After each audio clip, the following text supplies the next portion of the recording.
સુરતના તડકેશ્વર ગામે 9 લાખ લીટરની પાણીની ટાંકી તૂટી પડવા મુદ્દે પોલીસે કડક કાર્યવાહી કરતા 5 મુખ્ય આરોપીઓની ધરપકડ કરી છે।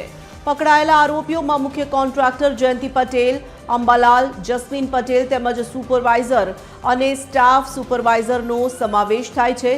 ઉલ્લેખનીય છે કે ઝડપાયેલા મોટાભાગના આરોપીઓ એકબીજાના સગા સંબંધી હોવાનું છતું થયું છે। આ હાઈ પ્રોફાઇલ કેસની તપાસ હવે ગ્રામ્ય ડીવાયએસપી બીકે વનારને સોંપવામાં આવી છે। ડીવાયએસપી સહિતના કાફલાએ ઘટના સ્થળની રૂબરૂ મુલાકાત લીધી હતી અને સરકારી પંચોની હાજરીમાં વિગતવાર પંચનામું કર્યું હતું।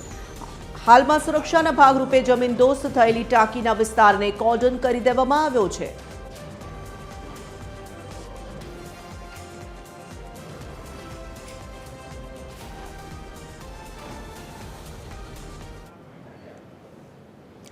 સુરતમાં પાણીની ટાંકી તૂટવા મામલે સીએમ આકરા પાણીએ છે। કેબિનેટ બેઠકમાં મુખ્યમંત્રી ભૂપેન્દ્ર પટેલે અધિકારીઓને ખખડાવ્યા। નબળી કામગીરી સામે કડક પગલાં લેવા માટે આદેશ કર્યા। અન્ય વિભાગને પણ નબળી કામગીરી ન ચલાવી લેવા માટે સીએમએ તાકીદ કરી છે। કેબિનેટ બેઠક બાદ મંત્રી જીતુ વાઘાણીએ માહિતી આપી। મુખ્યમંત્રી ભૂપેન્દ્ર પટેલે કેબિનેટમાં સૂચના આપી હોવાનું જીતુ વાઘાણીએ જણાવ્યું।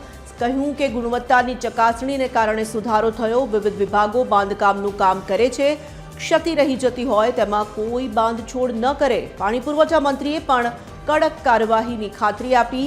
3 અધિકારીઓને સસ્પેન્ડ કરવામાં આવ્યા હોવાનું ઈશ્વર પટેલે જણાવ્યું છે। 95 લાખમાં પાણીની ટાંકી તૈયાર થઈ હતી।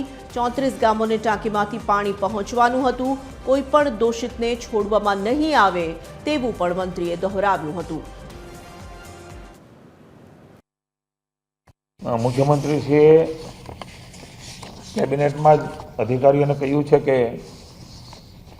ગુણવત્તા માટેની ચકાસણીના કારણે ચોક્કસ રાજ્યમાં એ ગુણવત્તામાં સુધારો થયો છે।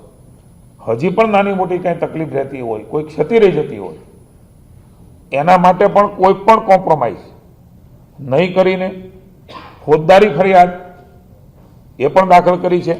અધિકારી હોય, કોન્ટ્રાક્ટર હોય, કોન્ટ્રાક્ટરના બિલના પણ ચૂકવણા બંધ કર્યા છે। સંપૂર્ણ તપાસ કરીને જે પણ આમાં દોષિત છે એ દોષિતોને સજા થાય એ પ્રકારની કાર્યવાહી કરવા માટે મુખ્યમંત્રીશ્રીએ કડકમાં કડક સૂચનાઓ આપી છે। 19 તારીખે લગભગ બપોરે 12 થી 1ના ગાળાની અંદર ટેસ્ટિંગ કરતા ટાંકી ધરાશયી થઈ ગઈ છે। એને લઈને આ ટાંકીની જે કિંમતની વાત કરીએ, આમ તો યોજના 20 કરોડની છે, પણ ટાંકી 94,84,000 એટલે કે 95 લાખ રૂપિયાની ટાંકી બનેલી હતી। એના માટે સંબંધિત જે કાર્યપાલક ઇજનેર હતા, નાયબ કાર્યપાલક ઇજનેર હતા, એમાં બંનેને સસ્પેન્ડ કર્યા। ત્રીજા એક અંકિત ગરાસિયા હતા, એ પણ કાર્યપાલક ઇજનેર હતા। એટલે 3 અધિકારી સસ્પેન્ડ કરવામાં આવ્યા છે અને આ લોકોની ઉપર પોલીસ કેસ પણ કરવામાં આવ્યો છે, એજન્સી ઉપર અને અધિકારી ઉપર પણ। એમાં એજન્સીના લોકોની ધરપકડ થઈ છે।